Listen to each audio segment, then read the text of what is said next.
I'll show you how to utilitize text in Apple Pages. So we're gonna have to open Apple Pages, and then I'm gonna click on new document, and then here I'll select this one blank, and then here I'll just move this here, and then I'll add some text here.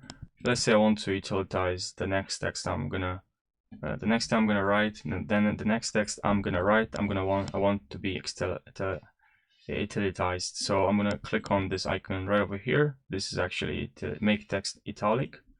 So now when I write this text is italic, but that's because I clicked on this. If you uncheck this now, or you can, let's say, add another text, and you can change highlight the text. Okay, and you can check from here. You see the text is not italicized.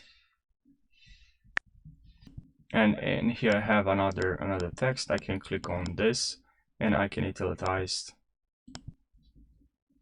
I can now another line here, and I can check italicized, and I'll write this text like so. You can highlight multiple text and click on here. So it's pretty simple. I hope you found this short video helpful, and thanks for watching.